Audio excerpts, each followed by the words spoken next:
sarvadra nanak naam chardi kala tere bane sarvadra nanak naam chardi kala tere bane sarvadra. Hola, muy buenas noches, ¿cómo están? Gracias por acompañarnos nuevamente, otro lunes más, ofreciendo estas herramientas para vivir. Hoy con un invitado, como siempre digo, muy especial, muy particular, alguien que tenía en la primera lista, cuando estaba con el proyecto de empezar con el programa, en mi lista de invitados estaba, por supuesto, Juan José Gigliotti, neurólogo, neurocirujano, psicoanalista y neurocientífico.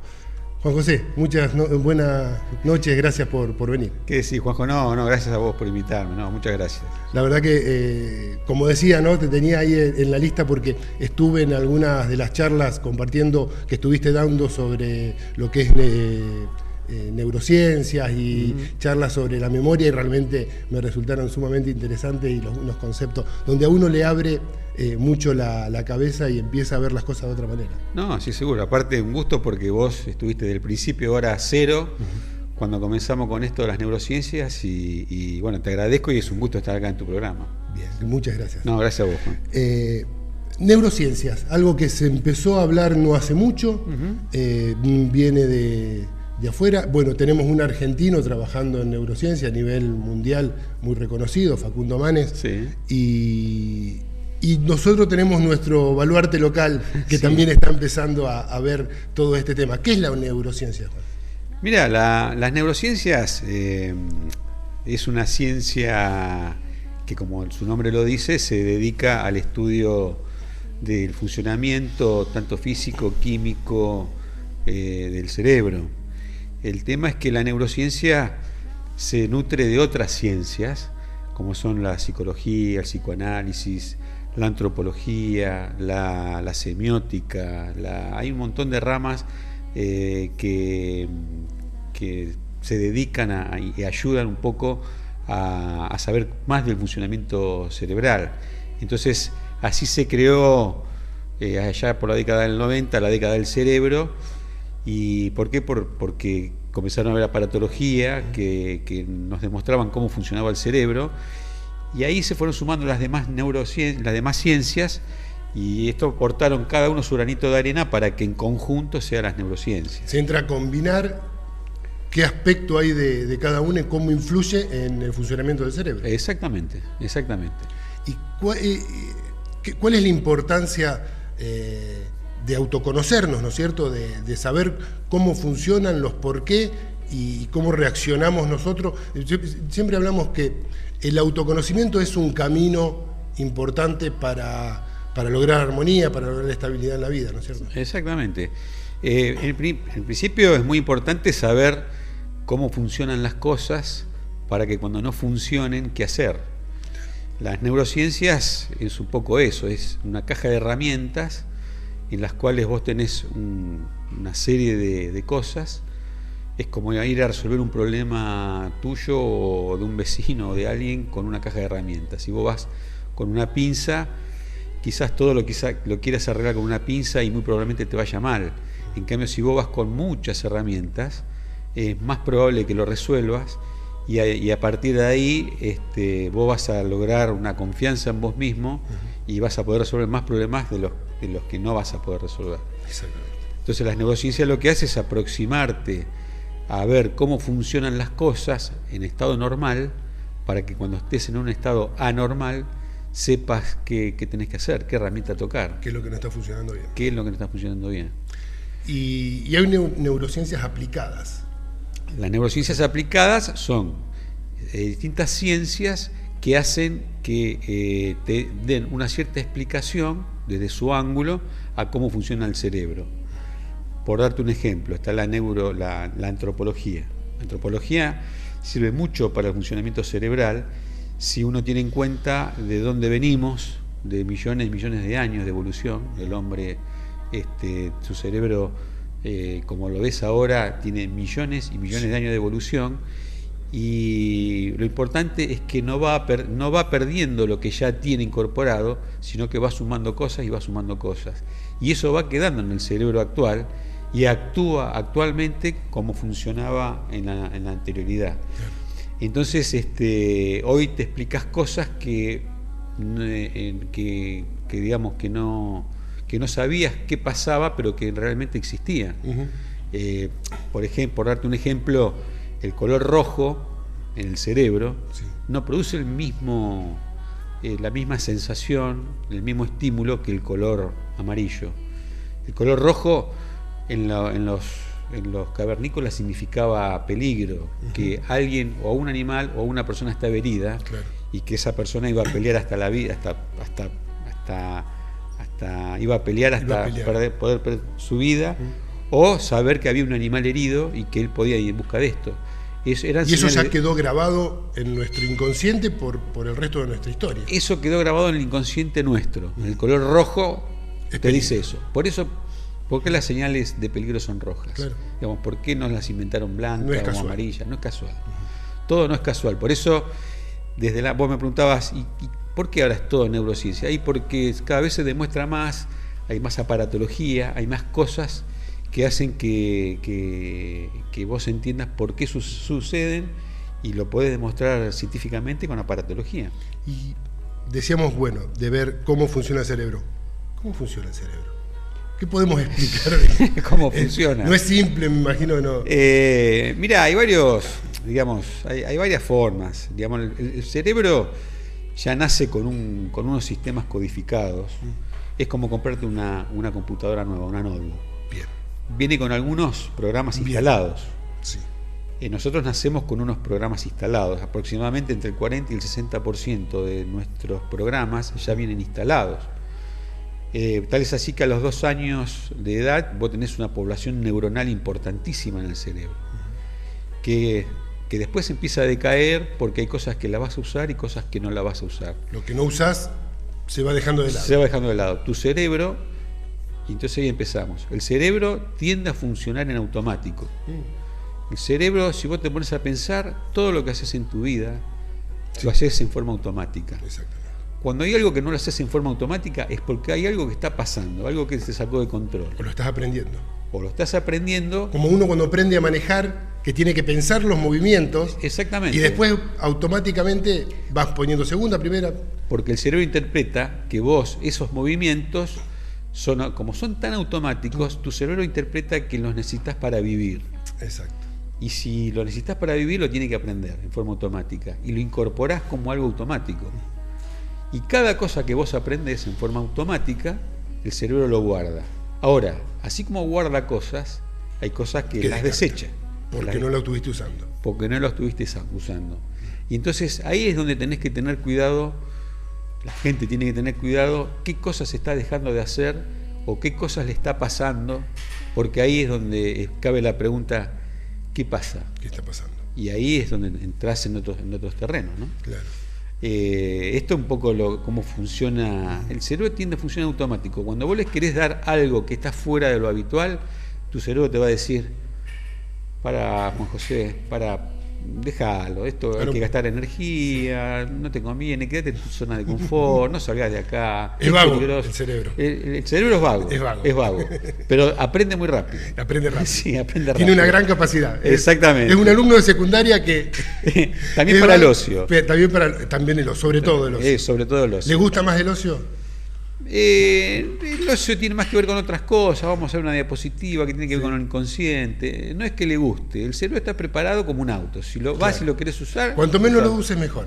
El cerebro piensa. El cerebro no quiere gastar energía. No quiere gastar energía. Bien. Pero vos estás obligado a hacerlo gastar energía. Exactamente. ¿Y cómo podemos hacer para que trabaje este cerebro y que recupere esas cosas que nos fue dejando de lado? Bueno, en principio, ten en cuenta que... ¿Vos sabés cuánto gasta el cerebro de energía?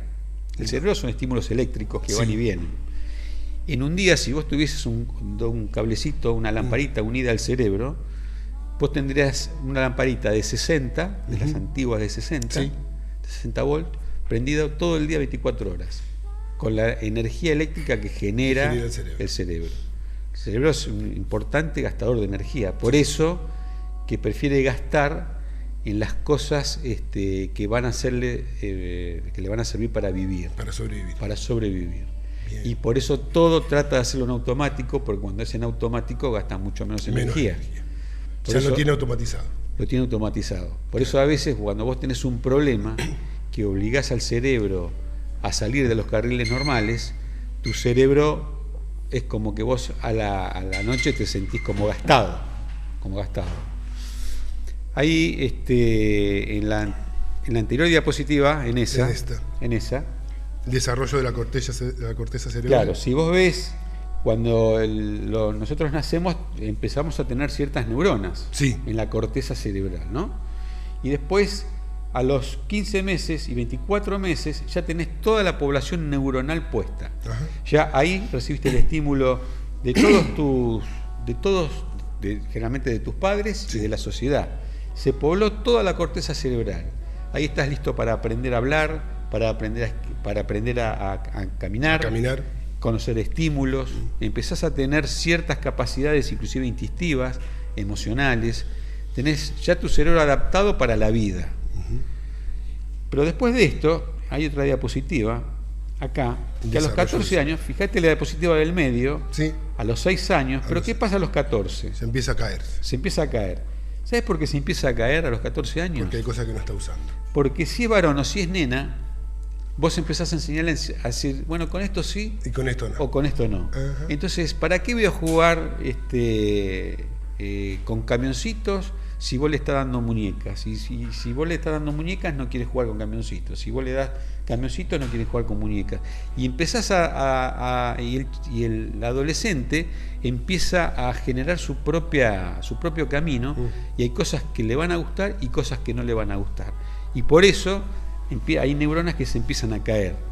Pero ojo que también hay neuronas que por estímulo, después de los 14 años, comienzan a crecer de vuelta. Claro. Porque ya el adolescente empieza a dirigir su vida hacia otra cosa, y entonces ahí empieza a poblarse de neuronas ciertas zonas cerebrales, de acuerdo al estímulo que vos le des. Exactamente. Si vos crees que tu hijo va a ser músico, o va a ser artista, o va a tener una profesión, se va a poblar esa zona cerebral con ciertos grupos neuronales, y se va a poblar de vuelta ese cerebro con neuronas. Y cada profesión que puede llegar a tener, si es artista, si es músico, si es con inclinación a ser contador, Sí. Cada una tiene sus neuronas con esos conectores. Cada uno tiene sus neuronas, cada uno tiene sus conectores, y cada hemisferio tiene lo suyo.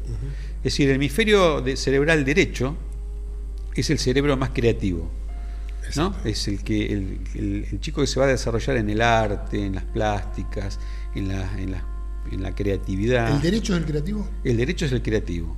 Y el izquierdo es el que es el más lógico, el más rígido, el más racional, el más pensante.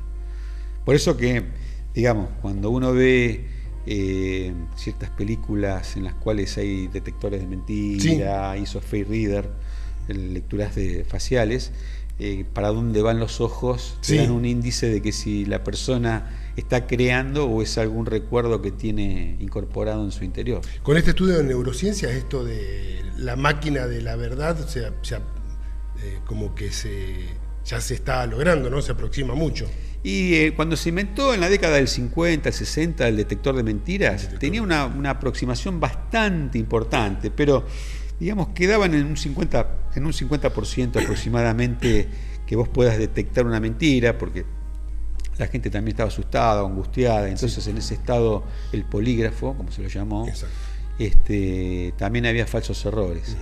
Pero hoy en día hay otras tecnologías que son la electroencefalografía, que es una vinchita que se coloca para leer las ondas cerebrales. Hay unos lentes que tienen cámaras incorporadas en el marco, que mira dónde mira el ojo, que te están leyendo la pupila y ven primero para dónde mira el ojo, qué es lo que mira, y segundo, cuánto se dilata esa pupila en cuanto a lo que ve. Y eso va a un software que te analiza cómo es tu sentimiento frente a eso que estás viendo. Se utiliza también se utiliza, realmente y sí, se utiliza en marketing, sí, para saber si antes de lanzar un producto, si eso se utiliza mucho en neuromarketing, para saber si un producto va a pegar o no en la sociedad, cómo es el packaging, pero también se usa en neurocognitivo. En los chicos que haces trabajos de educación, por eso está la neuroeducación también, vos ves cómo los chicos están atentos o no, de acuerdo a cómo ese lente va viendo, cómo dilata o no la pupila, para dónde sigue de acuerdo a lo que está leyendo o un cuento que vos le cuentes. El electroencefalograma también. Hay un software también que te lee se llama Face Reader, que es la lectura facial. De hecho, ahora va a salir un iPhone o un iPod, un iPhone o un Samsung, que se desbloquea con tu cara. Con tu cara. Fíjate a dónde hemos llegado. Exactamente. Entonces ya el reconocimiento facial. Entonces hay software que hacen reconocimiento facial. Entonces, cuando vos sumás la electroencefalografía, el anteojo, la lente esta con las cámaras, la lectura facial, y también la respuesta galvánica de la piel, que es el polígrafo, en conjunto llegás a unos resultados muy, muy, muy aproximados. Ya hoy tiene inclusive injerencia legal, ¿no? Ya eso se tiene muy en cuenta. Hay muchos juicios en Europa y en Estados Unidos que se están utilizando. Sí. ¿Y cuán diferente es el cerebro del hombre y el de la mujer? Anatómicamente no son muy diferentes. Sin embargo, el cerebro de la mujer, volvemos a la antropología, si vos te remontás a la era de los cavernícolas, el hombre, ¿qué hacía? Salía de la cueva y su única función era ir y cazar. Su visión era totalmente hacia frente, hacia el frente, se llamaban caño de escopeta, porque miraba hacia el frente y quería tener una visión más lejana. Cada vez más lejos, donde encontraba la presa. Cuando encontraba la presa.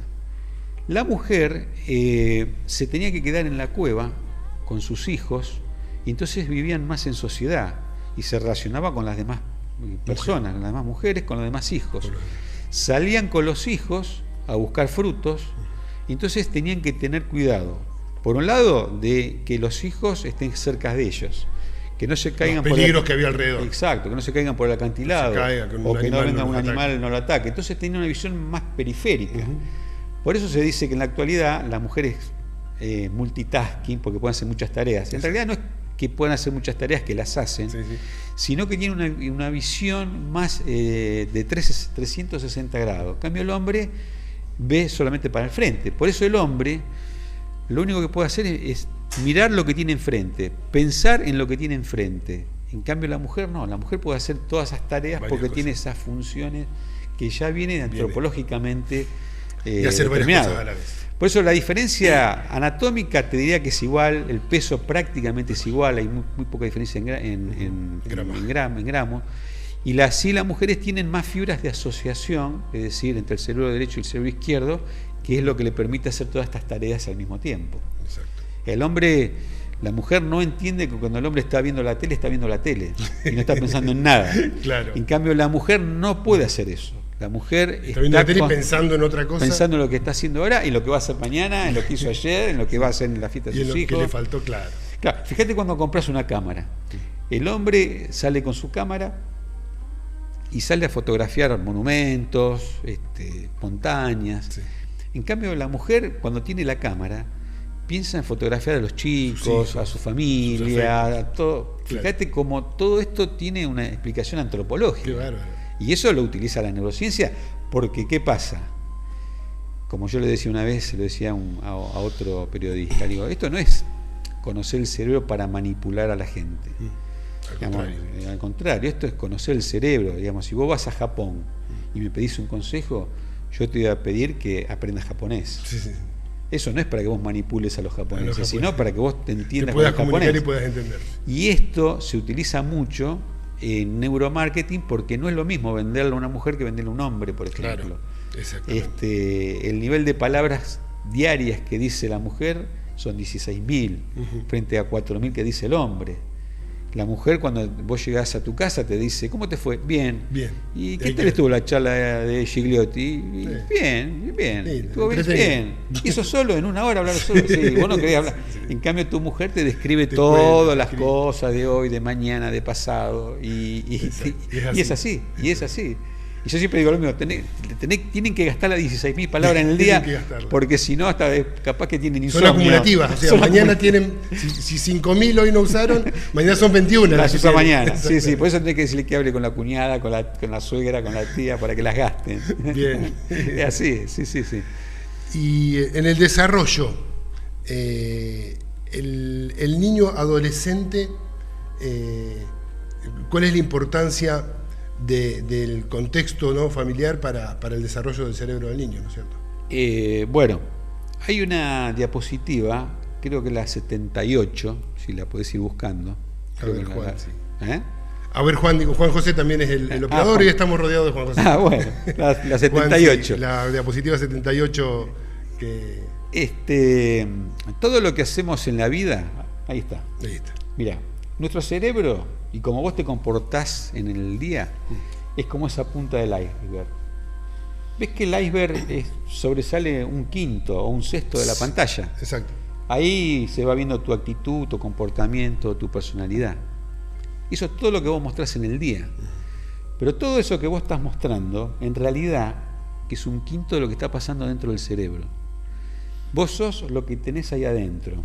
Tus principios, tus valores, tu experiencia, tu educación. Eso te fomenta el carácter. El temperamento. Creo que y el temperamento. Y creo que en la próxima hay otra más, que es más o menos igual.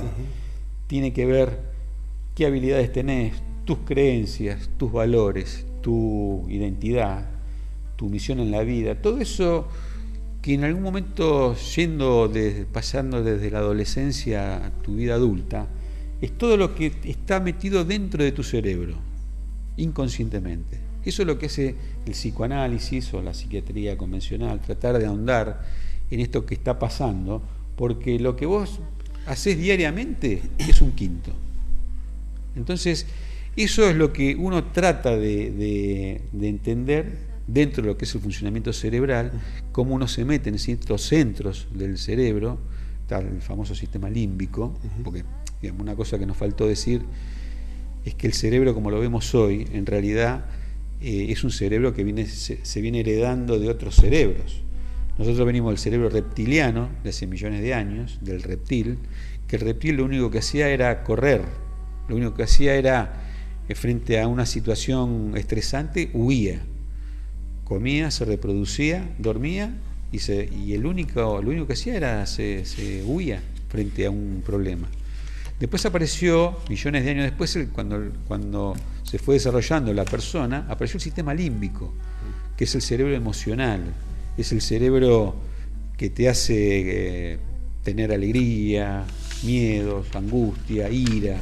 Eso cuando el hombre empezó a vivir en sociedad. Y después del sistema límbico, el cerebro más actual, como lo conocemos ahora, el Homo sapiens, que apareció el sistema, el cerebro racional, el que te permite tener un juicio sobre las cosas. Y lo interesante es que no desaparecieron los cerebros antiguos. Los cerebros antiguos siguen estando. Siguen conviviendo. Siguen conviviendo. Sí. Está el reptiliano, el emocional, que es el límbico, y el racional. Y casualmente hoy... Y depende de la reacción que tenemos en ese momento, ante distintas circunstancias, cómo reaccionamos. Exactamente, pero hoy se le da mucha importancia, hace unos años atrás, lo habrás escuchado hablar, que se le da mucha importancia a las emociones. Sí. No tanto a la parte racional, sino a lo que es las emociones. Sentimiento, las emociones. El sentimiento. Fundamental. El sentimiento fundamental es lo que rige nuestra vida. ¿Y cómo se relacionan las emociones con el cerebro?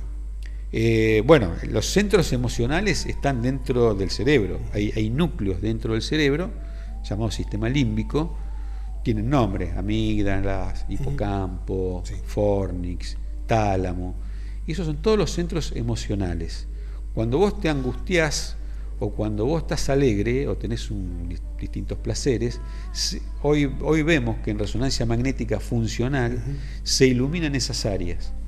Cuando vos estás disgustado, se iluminan otras áreas, dentro de esos núcleos que te nombré, otras áreas. Entonces, uno tendría que aprender a manejar, se llama gestión emocional, a cómo hacer cuando vos estás disgustado o cuando vos pasás por un mal momento, cómo haces para activar áreas emocionales buenas, áreas placenteras. Por ejemplo, comer un chocolate es muy placentero. Sí. Y comer chocolate a vos te descarga dopamina dentro de esos núcleos. Y la dopamina es lo que te da ese placer de comer un chocolate. ¿Cómo generar esa dopamina sin comer chocolate? Claro, y ahí entras en el terreno, por ejemplo, de la meditación, Claro. de muchos que hacen la biodecodificación. Hay muchas alternativas para llegar al mismo puerto. ¿La meditación es importante? La meditación es muy, muy importante. Y se ha demostrado en los sacerdotes budistas, se han prestado a hacer resonancia funcional En el momento de la en meditación. el momento de la meditación, y vos ves cómo se va apagando los centros de angustia y cómo se van encendiendo los centros del placer. Qué bárbaro. Eso está demostrado. Vamos a poder hacerlo acá en Venado. Ojalá. Bueno, yo, digamos, cuando puedo tratar. No es fácil hacer meditación, ¿eh? No, seguramente. No es fácil. Yo voy a un grupo de meditación los martes. ¿Vas a un grupo? Sí. ¿Y qué te parece? No, fantástico. Es fantástico. Siempre digo por ahí, no es necesario, como por ahí la gente piensa, entrar en meditaciones, poner la mente en blanco. No.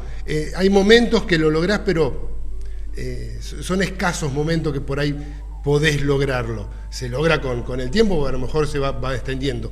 Pero el solo hecho de ya bajar el nivel de estrés, empezar a cambiar la respiración, entrar en un estado donde incluso los pensamientos van cruzando por la cabeza. Sí. Y si bien no pusiste la mente en blanco, te das cuenta que a lo mejor esa cuestión que te venía preocupando no es tan grave, o después de la meditación te viene la solución a ese problema que tanto te venía preocupando. Sí. O sea, hay disparadores donde realmente después de la meditación o dentro de la meditación encontrás respuestas y bajás el nivel de ansiedad, el nivel de estrés. No, sí.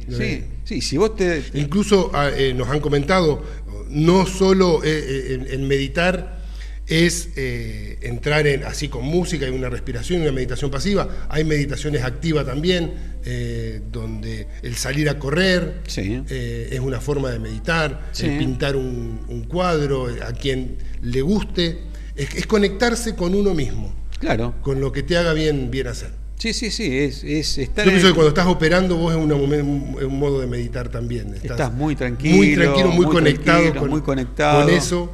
Estás en un ambiente que a vos te gusta. Es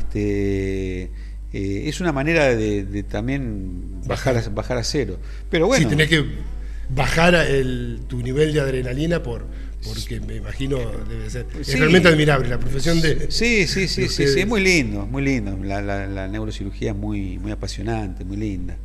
Y ver cómo funciona el cerebro también en vivo también es muy lindo. Vos sabés que se hacen cirugía con el paciente despierto, muchas cirugías. Y ahí, por eso digo que lo revolucionario de todo esto es que hoy vos podés demostrar algo que antes se suponía. Pero que en realidad no había. Digamos, hay diapositivas donde se estudiaban a la gente después de la biopsia. Es decir, ¿por qué esta persona? Hay una diapositiva que no me acuerdo cuál es, la de Phineas Gage, después de lo emocional, donde hay una rama clavada en el rostro de un operario que trabajaba en los ferrocarriles en el año 1848, y a raíz de ahí cambió emocionalmente él. Y ahí se empezó a pensar, bueno, ¿qué pasa con el lóbulo frontal? ¿Por qué? Se lesionó el lóbulo frontal y lo único que tiene movió solamente lo emocional, no sin una secuela motora y nada. Y ahí, digamos, se pensaba. Ahí tenemos. Gracias, Juan. Creo que la anterior o la que viene es el caso, llamamos Phineas Gage. Ahí está muy gráfico. Ahí está como está dibujado, como entró la barra. Y este era un capataz. Le perfora el cerebro. Claro, entra por la mandíbula, una vara, perfora, ahí está el trayecto, y perfora el lóbulo frontal. Sí. El lóbulo frontal hoy es el día es lo que te hace la capacidad del razonar y la capacidad... Es la torre de control del... Es la torre, digamos, como una torre de control, exactamente. Y también dentro de lo sentimental. Y esta persona, después de este accidente, él era un hombre con familia, llegaba a horario, la gente lo quería, era capataz, sí. Y después empezó a ser otra persona totalmente distinta, tal es así que lo despidieron, se separó, porque fue una persona totalmente agresiva. Vos la veías y lo único que tenía caído el párpado, nada más. Sí. Pero era una persona que cambió totalmente. Cambió y ahí se demostró, empezó a estudiarse qué pasaba con las emociones. Se lesionó tanto el cerebro y lo único que tuvo, un trastorno en el área emocional, como dice. Y a partir de ahí se empezó a generar trabajos en todo el mundo, en el cual se hablaba del caso de Phineas Gage. Estas son otras diapositivas de enfermedades, y eso es un hematoma. Pero por eso lo lindo de la neurociencia es que hoy vos ves en vivo qué está pasando con el cerebro. Hay góndolas en Estados Unidos donde vos sacás un chocolate, por ejemplo, y tiene cámaras y te va leyendo qué está produciendo ese chocolate en tu mano y si vos lo dejaste o te lo llevaste. Mira. Entonces, si vos lo dejaste y mucha gente lo deja, significa que hay que trabajar sobre eso. Y entonces le colocan los anteojitos eso,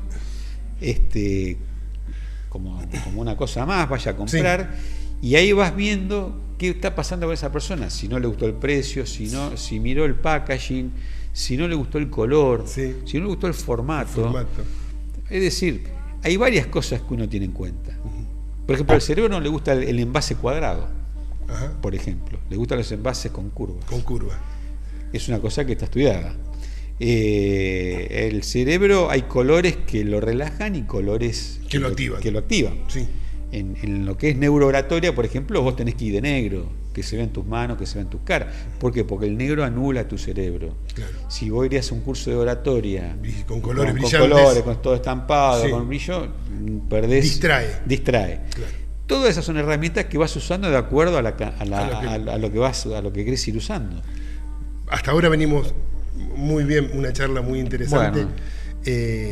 Tenemos el momento de una pequeña pausa. Sí, bueno. Cuando volvamos, vamos a ir viendo esto de cómo funciona el cerebro y cómo se puede hacer para que dentro de nuestro autoconocimiento poder cambiar algunas realidades. Bueno, ¿cómo no? Sí.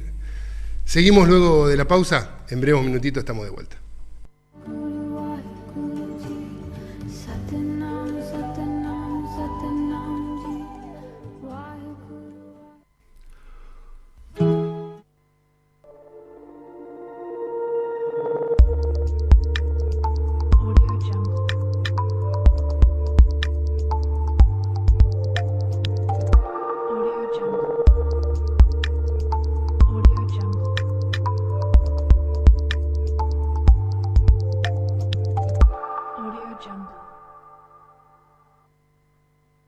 La Brujita, santería y regalería, velas comunes y con formas, difusores, gran surtido en sahumerios nacionales e importados, aromatizantes o para limpieza de hogares, llamadores de ángeles, lámparas de sal, fuentes de agua, todo en Feng Shui, regalería, bijú, cuadros, relojes. La Brujita, santería y regalería, España 1925, Venado Tuerto.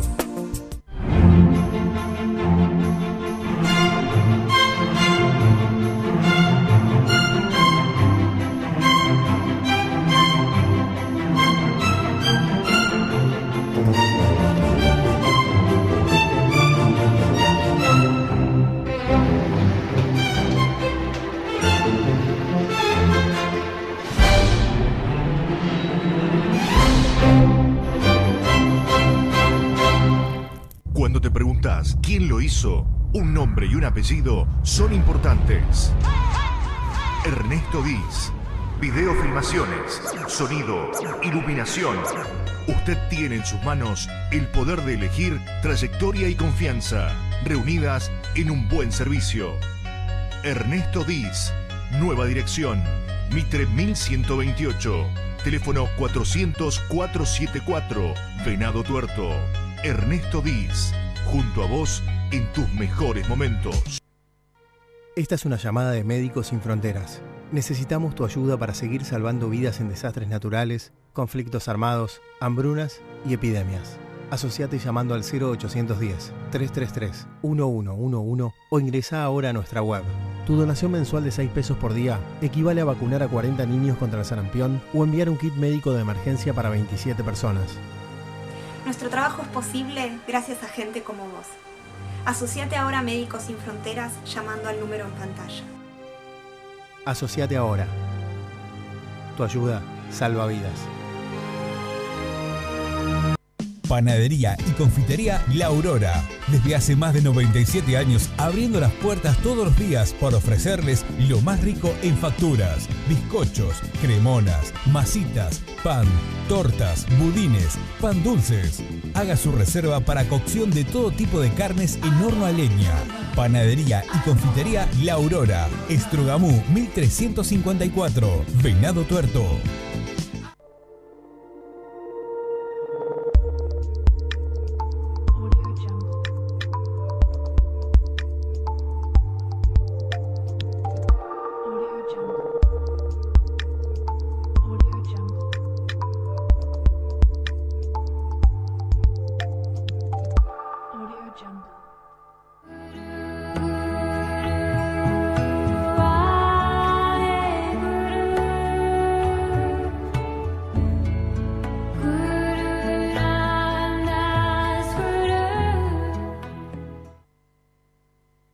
Regresamos, muchas gracias por seguir acompañándonos. Y quedó pendiente en cómo funciona el cerebro y cómo funciona el tema de la memoria. La memoria, nosotros vamos incorporando, nosotros tenemos estímulos. Tu cerebro ahora está calculando aproximadamente unos 600 estímulos. Estamos hablando nosotros, pero tu cerebro está calculando cómo está el ambiente, cómo están tus articulaciones, cómo están tus músculos, te está relajando, te está dando un montón de señales que vos no las sabés, no las percibís. Sí. Ahora, constantemente están entrando señales. Las señales que vos querés que entren, que vos decidís, esto, lo que me está interesando es la charla que tenemos nosotros, esto es lo que está entrando por los sentidos. Y esto es lo que tu cerebro va a captar y va a retener durante pocos segundos. Si lo que estamos diciendo a mí me va a servir para algo, es decir, si yo estamos hablando y te digo, mira, Caco, ¿cómo hago para ir de acá a la rotonda? Y vos me explicás, mira, tenés que ir derecho, para acá, me explicás, y yo te presto mucha atención en eso, y eso se llama memoria a corto plazo. Es la memoria. Te vas a acordar hasta que llegues. Me voy a acordar hasta que llegue. Si yo eso lo repito varias veces, ya mi cerebro interpreta que me va a servir para vivir, entonces lo va a guardar. Y eso es la memoria a largo plazo. Claro. Es decir, tenemos memoria a corto plazo, la que te sirve para segundos, y la memoria a largo plazo, que es la que se va a guardar y la que vos haces automáticamente y se va a guardar. Así funciona el cerebro, va guardando lo que le va sirviendo, o también va guardando aquellas cosas que son muy emotivas.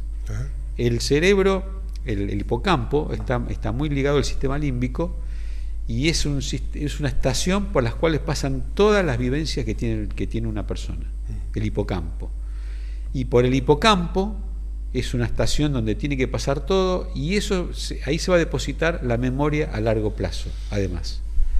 Quiere decir que las cosas emotivas, las cosas que realmente a vos te interesaron, sean dolorosas o sean alegres, se van a ir a fijar a ese lugar. Y no hay manera de no borrarlo. O sea, vos lo podés ir en cualquier momento y lo podés traer. Lo podés trabajar, si es una cosa que te hizo mal, lo podés trabajar para guardarlo de otra manera, pero siempre va a volver a guardarlo, siempre va a estar ahí. Por eso cuando hay cosas un recuerdo, algo emotivo que no fue guardado como vos querías, como vos quisieras, es bueno traerlo para que eso lo puedas trabajar de una determinada manera y que lo guardes sin que te haga daño. Claro. Y ahí también tenés distintas ciencias, distintas técnicas como para traer esos recuerdos, trabajarlos y guardarlos para que no te haga mal. La biodecodificación es una. La biodecodificación es una. La biodecodificación es una, sí. Sí. Hoy en día salieron, hace un tiempo ya que vienen trabajando todas estas nuevas técnicas en lo que es biodecodificación, constelaciones familiares, que te ayudan a reprogramar. Sí, hay un montón por distintas vías. La programación neurolingüística, el PNL. El PNL también, sí, la hipnosis. La hipnosis. Hay un montón de técnicas que hacen que vos trabajes, y la idea es que trabajar sobre esos circuitos neuronales para que liberen ciertas sustancias como serotonina, dopamina, noradrenalina, ciertos químicos para que te baje tu nivel de angustia o tu nivel de ansiedad o tu nivel de depresión. Bien. Es decir, todo eso existe realmente. Naturalmente sin pastillas. Naturalmente sin pastillas. Claro. Sí. Antiguamente, cuando no había pastillas, existía lo que se llamaba la psicocirugía. Ajá. Yo cuando era residente tomé la última parte de esas cirugías. Es decir, había gente que era de difícil tratamiento, psiquiátrico, claro, y que había locos, maníacos depresivos, psicóticos, pervertidos. Claro. Y entonces se les hacía una cirugía, se cortaba una parte del cuerpo calloso, que es un núcleo del cerebro, como para poner a la gente mucho más tranquila. También había, se pasaban de vuelta y quedaban con lesiones motoras, claro, o lesiones muy importantes en la memoria. Pero bueno, eran técnicas que se hacían antes de la década del 60, digamos. ¿Y cómo el cerebro se puede ejercitar? ¿Podemos recuperar nuestra habilidad de razonamiento, de nuestra habilidad de la memoria? Yo no tengo memoria. Está el que dice, mira, yo no me acuerdo de las cosas, no tengo memoria. No, eso es mentira. No, el que te dice es mentira. Porque no tiene ganas de acordarse. No tiene ganas, o no tiene ganas de acordarse por alguna cuestión especial, sí, o realmente cree él. Porque el problema es cuando vos crees algo. Exactamente. ¿No? Tu cerebro persigue un pensamiento. Si vos ya en el pensamiento no crees, no lo vas a hacer. No lo vas a hacer. Para vos tener memoria tenés que tener tres cosas básicas. Tenés que tener atención, o sea, vos le vas a prestar atención a lo que vos querés aprender. Tenés que concentrarte sobre lo que vos querés aprender y tenés que darle un significado a las cosas. Es decir, si vos querés aprender inglés, un porqué. Claro. Si vos querés aprender inglés, te tenés que concentrar y atender. Y ahí te vas a dar cuenta de que tu memoria empieza a trabajar de otra manera. Nosotros en los cursos de memoria damos ejercicios, sí, y te das cuenta de cómo gente de edad avanzada aprenden incluso ajedrez, cosas que nunca estuvieron en cuenta, idiomas, o sea, todas esas neuronas que dijimos que se caen en la adolescencia y que después, de acuerdo a los estímulos, empiezan a crecer de vuelta. En cualquier edad está demostrado que hay experimentos hasta los 89 años, hay gente que está creando circuitos neuronales. Se regeneran algunas neuronas o crecen circuitos neuronales nuevos, de acuerdo a lo que vos quieras que crezca. Estimular, claro. Estimular. ¿Viste? No todos queremos lo mismo, pero si vos querés, está demostrado que podés. Se puede. Sí. Maravilloso. Sí. Y la importancia de esto de la gente grande, que no se quede, por ejemplo, que se jubila, que no va a trabajar más, y entra en una depresión porque no tiene el estímulo de que por ahí en el trabajo sí tenía un rigor de trabajo, tu cerebro trabajaba, y ahora después entra en una tranquilidad donde por un tiempo está bien, pero después ya empieza a extrañar eso. Sí, seguramente. Entonces es fundamental buscar alguna actividad. Buscar alguna actividad. Mira, nosotros en una charla comenzamos así. Digamos, todos sabemos que no vamos a morir. En algún momento nos vamos a morir. Absolutamente. Ahora, ¿por qué no nos angustiamos si sabemos que no vamos a morir? Y en realidad no nos angustiamos porque hay una pared que construye el cerebro entre la muerte y lo que estás viviendo ahora, que son los proyectos. Cuando vos tenés proyecto y proyecto y proyecto, es como una especie de pared que no te deja ver que a la larga te vas a morir. Si vos decís, ¿para qué voy a hacer esto si después me voy a morir? Al final de todos modos. Entonces, Esos proyectos, que es un poco lo que vos decís, cuando la gente se jubila o deja de hacer lo que le gustaba o deja de hacer su rutina que por ahí le gustaba, ya no tiene más proyectos. Claro. Y al no tener más proyectos ya ve todo un panorama negro y eso ya es una pérdida. Ya ahí empezaste en un declive muy importante y te tenés que dar cuenta. Lo peor que le puede pasar a una persona es no tener proyecto. Exactamente. Si vos tenés un proyecto, empezás a trabajar por ese proyecto y se desarrollan circuitos neuronales por ese proyecto, a pesar de que te parezca utópico. Sí, sí. A pesar de que vos digas, es sano estar pensando en eso, porque a la larga se hace realidad.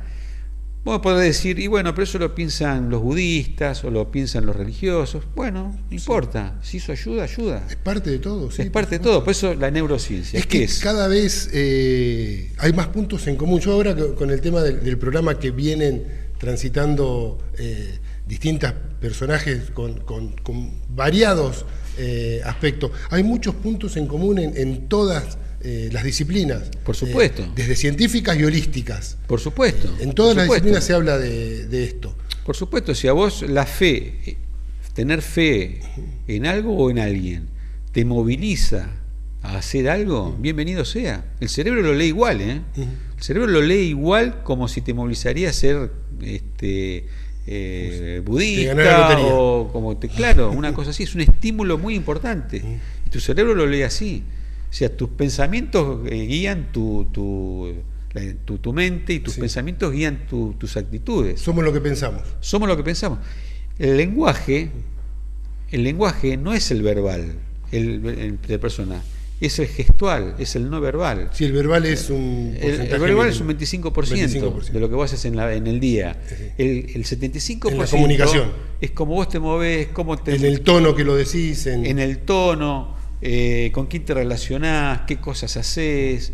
Todo eso es lo que vos haces, lo que haces en el día es lo que tu cerebro lee. Lo que vos decís, mañana si no lo repetimos nos olvidamos. Claro. ¿Viste? Por eso es importante hacer y hacer y hacer. Esas son cosas que al cerebro al principio no le gustan, pero después lo incorpora y lo incorpora. Y vamos a entrar en un tema un poco más escabroso. ¿Cómo se puede trabajar en la recuperación de un adicto desde el punto ¿no? del cerebro? ¿Cómo trabaja el cerebro en un adicto? El cerebro de un adicto es importante. Adicto... Hay varias adicciones, ¿no? Está el alcohol, la droga, el juego, adicto a las actividades físicas. Sí. Hay muchas adicciones que se pueden tener. Mirá, siempre el enfoque de un adicto es multidisciplinario. Si querés correrlo por una sola vía, no vas a lograrlo. Adicto viene de una palabra latina, viene del adictum. Adictum significa esclavo. Claro. ¿Cómo sacás a una persona de creer que es un esclavo? O, digamos, tenés que tener mucho tratamiento psicológico, mucho tratamiento psicoanalítico, acompañarlo y sobre todo tener charlas y cambiarle el chip a ese cerebro para que logre cambiar esa adicción cada vez por una menor, hasta que llegue a un grado en el cual no dependa tanto de su adicción primaria. Es muy difícil sacar un adicto, pero hay muchas posibilidades. Y las ganas que le pueda poner la persona. Siempre las ganas, siempre es fundamental. Si no trabajás en la mente y en las ganas de esa persona, sustituyéndola con algunas otras actividades, es muy probable que caiga de vuelta. Claro. El medio ambiente ayuda y el pensamiento también ayuda en corregir lo mismo. La droga más enriquecedora para el cerebro, digamos, puede ser el afecto, el amor. Sí, ninguna duda.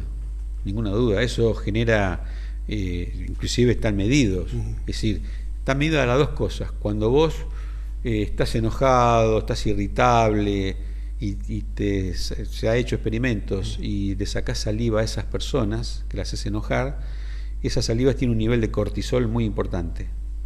Cuando las personas pasan por están bien desde el punto de vista afectivo. ¿Qué es el cortisol?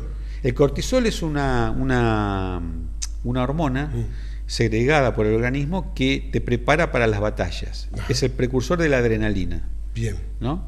Entonces, a vos la adrenalina Sí, sí. te prepara para la batalla. Sí, Cuando estás te irritable, impulsa. todo, la adrenalina libera cortisol. Mm.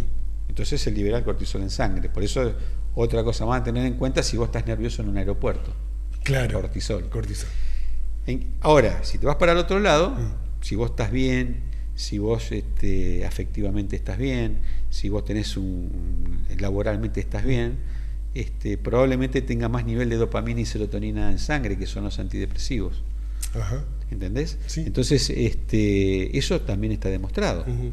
Está demostrado qué produce un abrazo, qué produce el hablarle a una persona, el tono de voz como le hablas, la gestualidad, qué produce en la otra persona y cómo produce un estado de relajación cuando trabajás de una determinada manera que cuando estás de otra manera. Sí. Si vos venís acá golpeando la mesa, insultando y todo, nos predisponemos mal y todo nos liberamos. Nada funciona. El cerebro se entera de todo eso. Sí.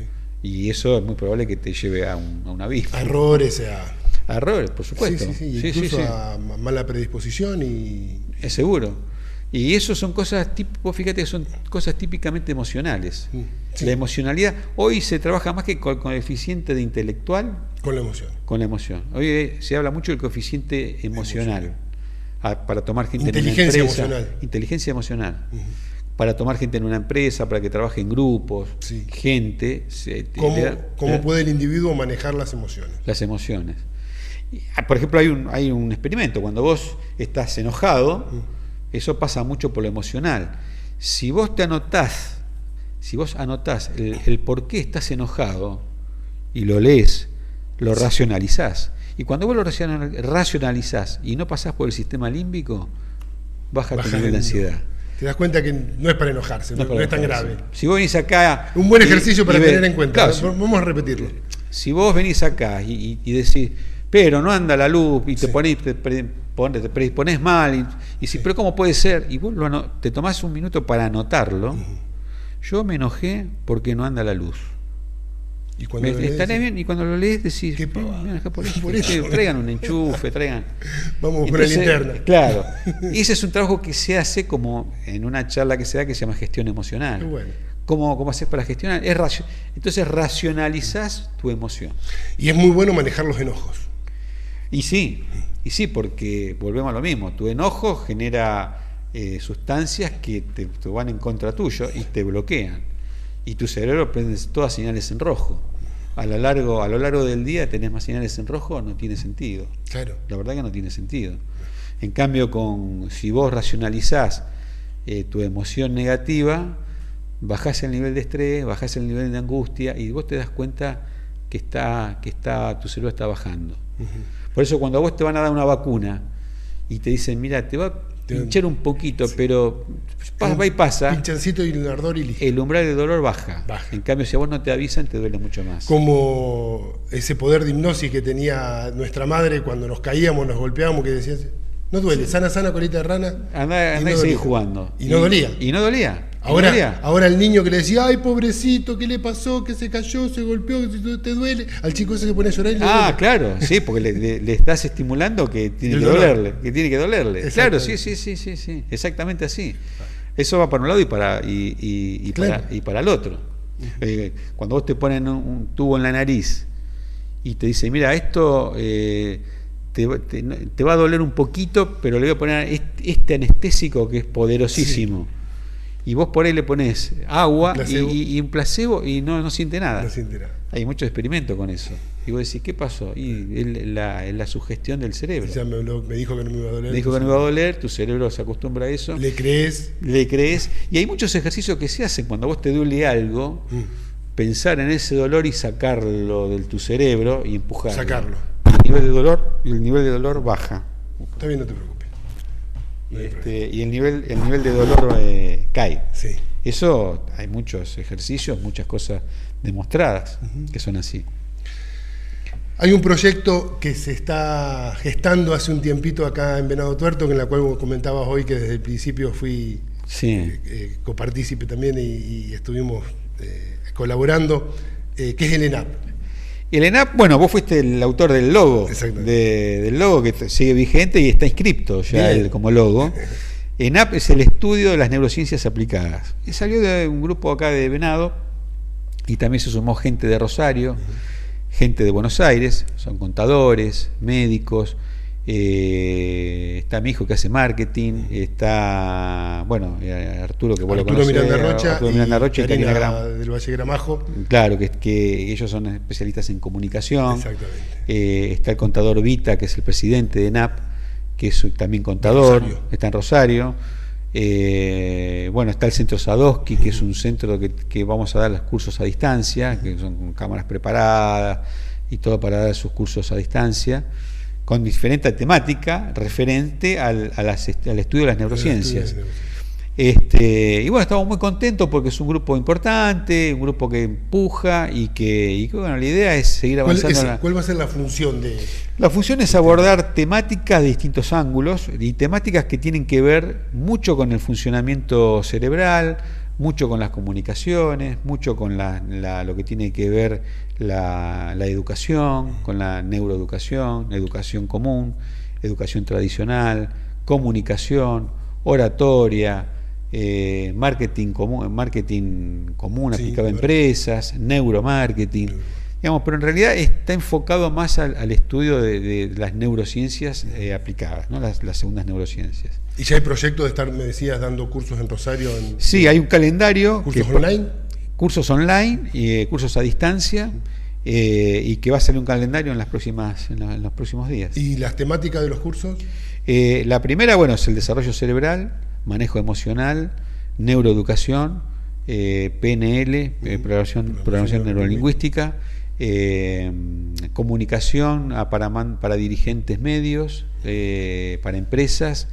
Me estoy olvidando porque son muchas cosas.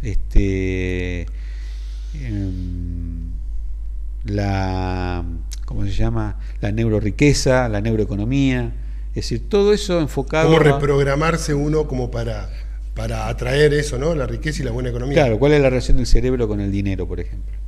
¿Cuál es la relación del cerebro con el dinero? En Latinoamérica se lleva muy mal la relación del cerebro con el dinero. Pero eso tiene que ver porque cuando tener dinero en América Latina, como cuando fue colonizada, era sinónimo de muerte, era sinónimo de guerra, era sinónimo de que te secuestraran y que te mataran porque vos tenías el oro, como decían los indios, nosotros le dimos el oro y ellos nos dieron las Biblias. Entonces, antropológicamente quedó como que en el cerebro la gente que no tiene riqueza está mejor, está más tranquila, está sin ese problema. Claro. Y en realidad en los países desarrollados se piensa de otra manera. Se piensa no tanto en el dinero, sino en el progreso que indefectiblemente te puede llevar a tener el dinero. Exacto. Pero el cerebro en Latinoamérica se lleva mal con esa parte del cerebro.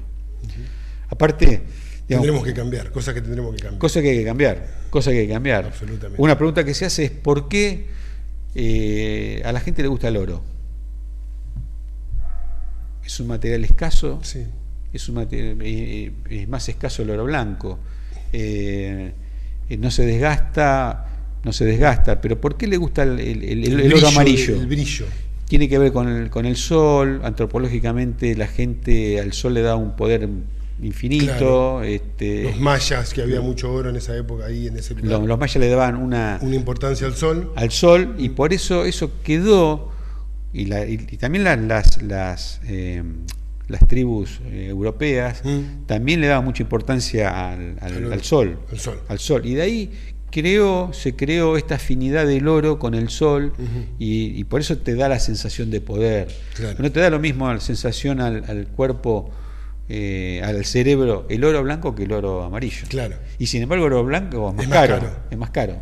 Pero uno prefiere el amarillo, que es más atractivo. Más atractivo, y no sabes por qué. Exacto. Y tiene ese fundamento.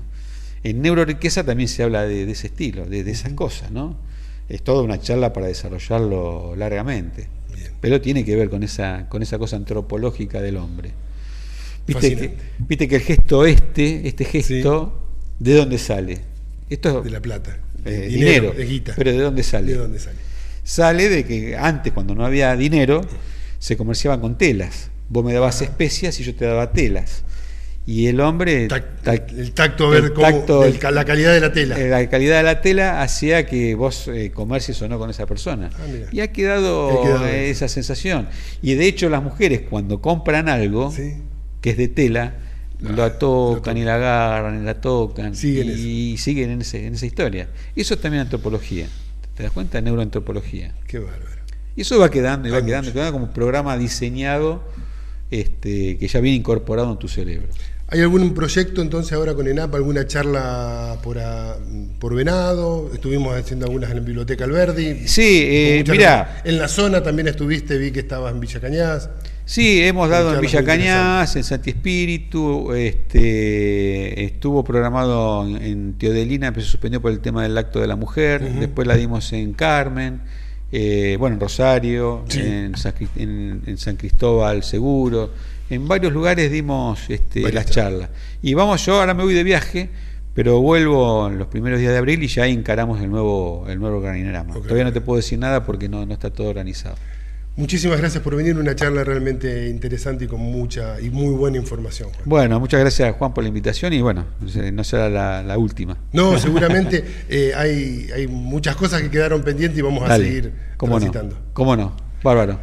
Gracias a ustedes también por acompañarnos. Antes de despedirnos, quiero invitarlos a un taller que va a hacer Marcela Lebrio sobre lo que es...